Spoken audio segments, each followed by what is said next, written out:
much. Yeah, ladies and gentlemen, good afternoon. I'm Eric Du from Korea Huawei. It's a great honor to join this World Knowledge Forum and to share my idea, from Huawei, from the industry. Yeah, so actually, starting from the ICT industry, I have been asked so many questions during the past few years, like will AI replace the human beings for jobs? So today, I think surrounding this question, I will give my presentation. And I think just now, like President Wan already gave one suggestion. Probably this is the right answer. Okay.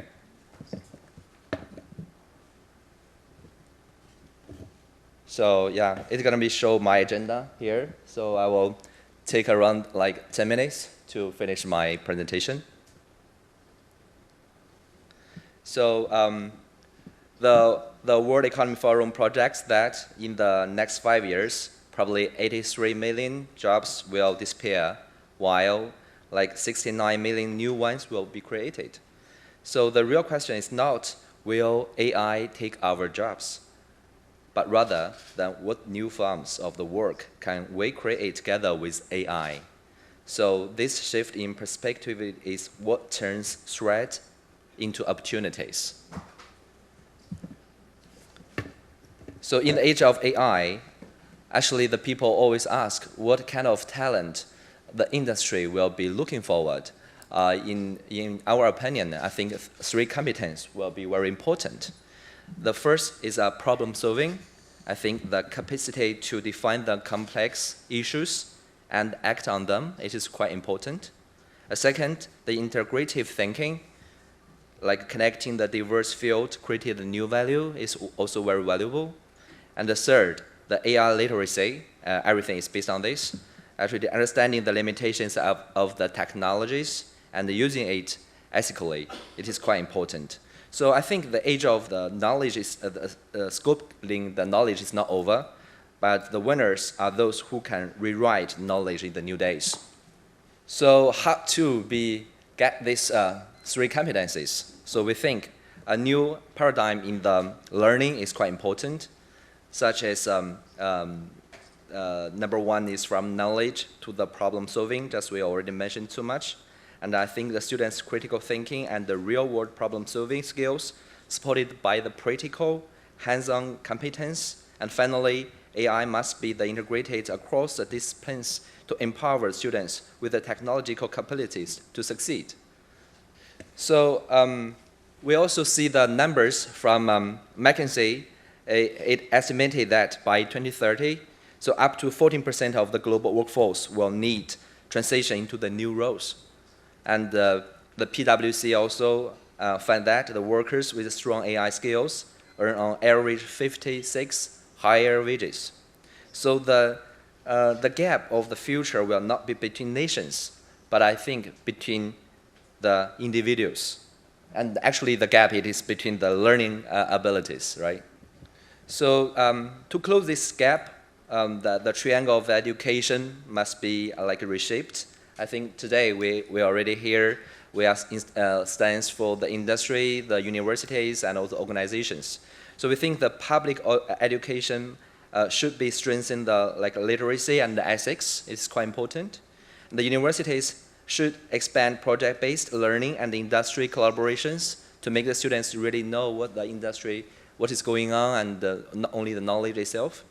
Number three, the enterprises must lead the reskilling and upskilling to foster the lifelong learning. So the continuous ecosystem between the education and the industry is what nurtures future talent. So yeah, so we think a new model for the industry and academic collaboration should be also created. So 3 points we think is quite important. We see from German, the dual system, the workforce experience into the education, while the career universities industry clusters are expanding. So lending the ICT companies also co-develop with the curricula through the certification programs. So what Huawei did for for this part. Actually, we also have our own system and programs for the AI talents. So we call it Seeds for the Future. Seeds for the Future. So this program actually we started from 2008. So we already supported over 19,000 students across 140 countries to participate. And from Korea, we also have a lot of students also participate in this program. So they will stay in China and in other countries to study about the really ICT, the latest AI knowledge, and combined with the industry needs. So you can see some photos. And also, we also have other programs. Later on, I think we will also introduce. So not only the talents, I think the AI and AI plus education solutions beyond the tools to the platforms. So education in the AI era can no longer be defined solely by textbooks and also the classroom. So we also see from currently we can see the smart classroom. In Huawei we have also one solution called Smart Classroom 3.0. It is also learning the environment that integrates networks, videos, conference, and AI analytics. And second thing, while the digital practice is also a content platform encompassing the cloud, computing, and also the big data. And also technology is not only replacing the teachers, it is also becoming an assistant that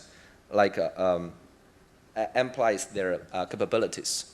So yeah, so this is Huawei Korea. We already give a lot of MOU signing with the universities here, such as Tonggu University, Ifa University, and also Hanyang University. And we are also cooperate with more and more universities on this. Yes, so globally we have the global research, and also we have the digital practice for the education platform, and also the smart classroom as we mentioned just now. What matters in the AI era can be summed up in one sentence. I think can it learn, adapt, and collaborate? AI is not a threat, but it's pushing us to create a better world through better education. So Huawei will continue to invest and support the cultivating of the future ICT talent alongside the Korea society. Thank you so much. Thank you for this question, and thank you very much for inviting me to be a part of this panel. This is absolutely something that we've been giving significant thought to as an organization and in the US and globally. I will just start from the top by calling out, we recently released a report on AI priorities, and you can find that, and I encourage folks to see the full thing at csteachers.org/AI priorities. But at its heart, I want to call out, we believe that students need to learn early and throughout their educational experience that AI isn't magic. It is something that is created by humans, and students need to understand how it works, not simply how to use the technology. And when we think about that, I want to highlight 5 educational priorities we see within the AI space that I think connect to the critical thinking skills that we were just discussing and what's happening at the university. That starts with understanding the relationship between humans and AI. We should be cultivating the ability to decide when AI should and should not be used, and what are the appropriate use cases, and what are the appropriate structures with which we talk about, disclose, acknowledge the ways that we're leveraging this technology. Second, it is essential that everyone and students understand that at its core, AI involves the idea of representing the real world through data and then reasoning on that data in some way. And when we talk about reasoning, the third thing I'd call out is machine learning. Understanding how AI actually learns, what that reasoning looks like, understanding some of the different ways and models that can engage with, and ensure that students are learning how to create those in some form. And through this, be able to connect with the really important knowledge that there can be bias in the data that is used to train AI, that what is put in will dictate what outputs we get.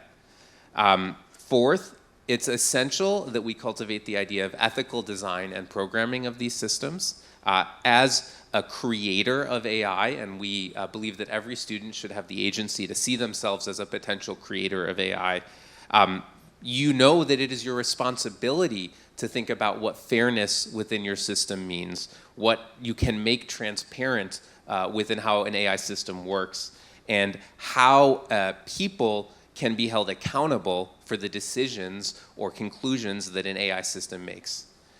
And then last, I want to call out that we must ensure that we are constantly discussing the societal impacts of leveraging AI.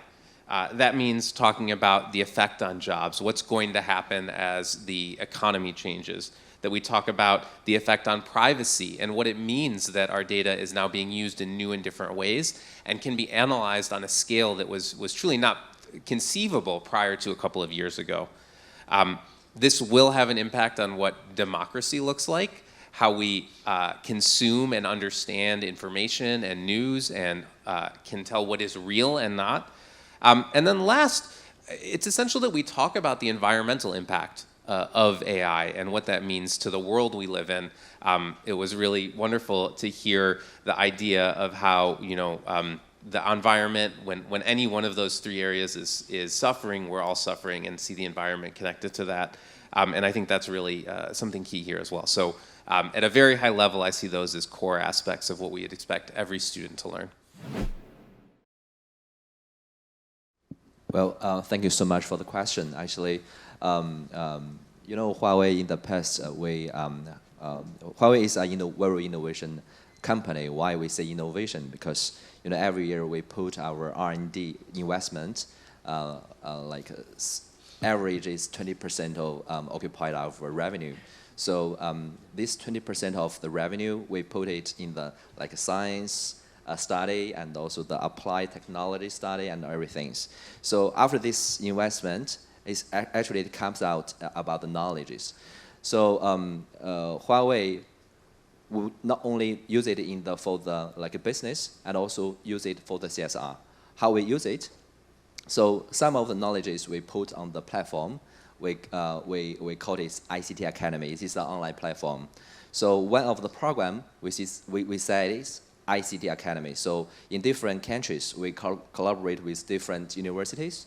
So we send the MOU and provide the free ICT Academy online platform to provide them, to make them to the students, especially the engineering students, IT students, to study on it freely. So this is number one. So here in Korea, we already signed several MOU with several universities, which is all dedicated in the engineering and IT. It's the first program. And the second program is ICT competition. So Huawei, every year, by end of the year, we always organize one ICT competition globally. So we will select a lot of very talented students which dedicated in the ICT, in AI, and which already study a lot from the ICT Academy. So they have the chance to have a match with the global talents. So I think it is also good for the country to cultivate the talents, to select the great talents. So the second program. The last, after we have some academy, the competition, the winners, and also some universities will also have the scholarship program. So we will select the great students to join the Seeds for the Future program, as just now I introduced. So this program, normally it is 1 to 2 weeks program, which we will bring the students into China, and they will have the chance to go to the real deep lab in Huawei headquarters, and they can have discussion with the R&D engineering and the expert from the marketing and also the senior leaders. So to know really what is the latest innovation, the trend of the ICT industry right now. So normally we invite the students to be there for 2 weeks. So in Korea, every year we invited more than 20 students. So 3 days ago, so the 2025 Seeds for the Future program just ended, and 20 students from Korea just came back from Shenzhen, from China. So this is the third program what we provided. Yeah. So we think we will, in the future, we will do more, and with more universities in Korea, and we will in Korea for Korea. Thank you. Yes, absolutely. I think, you know, the belief that critical thinking is an essential skill is one that has existed well before AI or many aspects of technology had entered the classroom, and is an interesting example of a core aspect of what we expect students to be able to do, how we cultivate that curiosity and critical thinking throughout their educational experience, but now are able to leverage many new technologies in doing so. And what I really find exciting about this moment with AI is that we can move earlier in a student's educational experience and at earlier ages, the ability to create really impactful and meaningful objects that interact with and improve the world that they live in. And we know from experience and research that when we empower students to be able to do that and really solve problems that are problems they see in their own lives, the engagement and the ability to connect to some of these more transferable or durable skills is cultivated within students earlier. I do really worry that we will focus too much on supporting students in using AI to do these things over the next few years, and push the field collectively to think not about a student that is going to graduate next year or the year after, but the young students who will be leaving school in 12 or 15 years. And the ways that they will interact with AI will be vastly different than typing into a chatbot or the ways that we do that right now. And so what are the things they can start to learn at very early ages that will prepare them to take on the new technologies that come their way?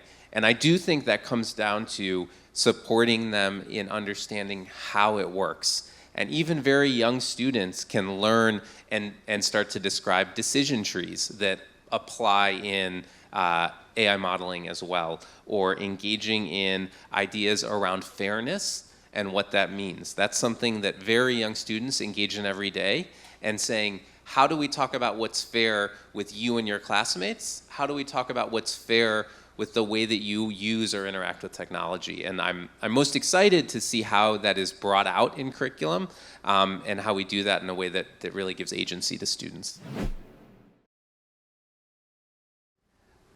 Then, okay, I will share one of my idea regarding this. Now in China, I want to have one example. Now in Tianjin, in the city of Tianjin, we have a Tianjin seaport. Actually, now this Tianjin seaport is very, let's say, smart. So you cannot see so many people really working inside. So all the tracks, networks, all connected. The people are connected, the goods are connected, all the vehicles are connected. So the vehicles inside is already like no any human being inside. So I introduced a lot of our Korean friends to visit there, so they can see nobody really inside the seaport, but where the people are, they are sitting in the offices. So because of the 5G advanced network connectivities, because of the AI applications, so everything is already connected. So the people, previously the people sitting in the vehicles, the trucks, like they feel super bad environment. The people with, let's say, like a blue tie, they already come back to the office, become the white tie. So they only need to like play games on the keyboards in the offices. So they can like realize it. And the vehicles, now they even don't have the driving room. No need driving room inside.